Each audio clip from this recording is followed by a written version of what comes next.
দিয়েছিলাম, আমি জমিদার পত্রিকার কাজ করি এবং ফটো জার্নালিস্ট অ্যাসোসিয়েশনের ভারপ্রাপ্ত সভাপতি।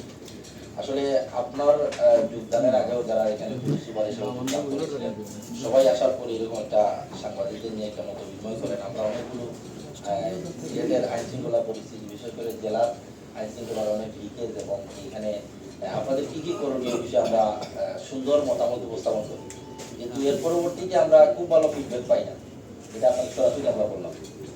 আমরা মনে করি যে আপনি এখানে আসার পরে আমাদের সাথে আজকে যখন কথা বললেন 2 মাস বা 3 মাস 5-6 মাস পরে আবার আপনি আমাদেরকে নিয়ে বসবেন। আমরা আজকে আপনাদেরকে যে পরামর্শগুলো দিলাম সেই পরামর্শের ফিডব্যাক আমরা চাই। আমরা এখানে হয়তো পেশাদার সাংবাদিক, আপনার কাছ থেকে আমরা পেশাদারিত্বের যে আলাপ আছে সেটি করবো। এটার বাইরে যেহেতু আমরা এই শহরে বসবাস করি, এই জেলার বাসিন্দা, এই জেলার সম্পর্কে আমাদের কিছু দরদ আছে। আপনি এখানে আসার আগে নিশ্চয়ই আপনার কাছে প্রচুর তথ্য আছে এই জেলার কি কি আইন শৃঙ্খলা পরিস্থিতি অবনতির জন্য বা ক্রাইম কি কি বিষয় আছে, আপনার কাছে যথেষ্ট তথ্য আছে। তারপরেও আপনি আমাদের কাছ থেকে শুনতে যাচ্ছেন, এটা আমাদের জন্য অনেক ভালো বিষয়। এখানে সবচেয়ে মারাত্মক সমস্যা যেটি হচ্ছে বর্ডার ক্রাইম। সিলেট জেলার আমার কাছে মনে হয় যে এখানে শহর কেন্দ্রিক যে পুরো যদি ডিভিশনের অপরাধ আমরা সিন দেখি, সেটির প্রায় 80% হয় এই মেট্রোপলিটন এরিয়ায়, আর বাকি যে 20% আছে সব পুরো 20%টি হচ্ছে টোটাল সীমান্তবর্তী। সিলেট জেলাটা প্রায় 60% হলো এই সীমান্তবর্তী।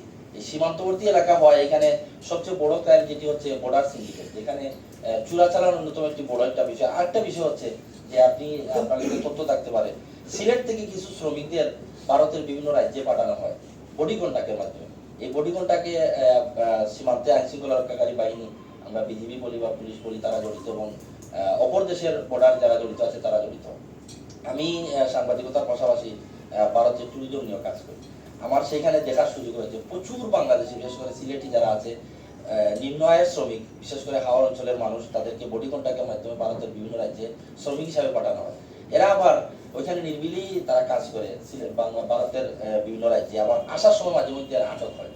আমার অভিজ্ঞতা হয়েছে এখানে সিলেটের সিনিয়র সাংবাদিক তাজউদ্দিন ভাই ছিলেন, একটা বিষয় নিয়ে আমরা ডিল করেছি। সিলেটের এরকম কিছু শ্রমিক ভারতে গিয়ে আটক হওয়ার পরে আমরা তাদেরকে নিয়ে আসি।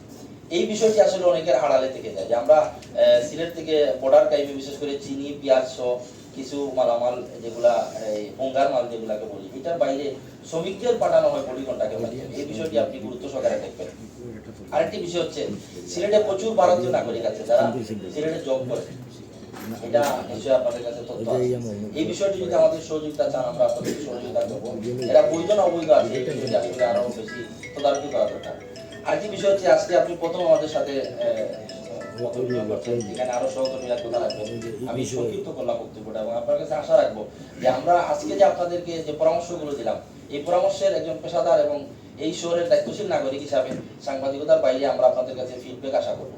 আপনি আবারও 2 মাস 3 মাস বা 6 মাস পরে আমাদেরকে নিয়ে বসবেন, তখন আমরা আশা করি এই বিষয়গুলো যে আমরা যে আশা করেছিলাম সেটি প্রতিফলনটি দেখতে পাবো। ধন্যবাদ, আসসালামু আলাইকুম। ধন্যবাদ আপনাকে।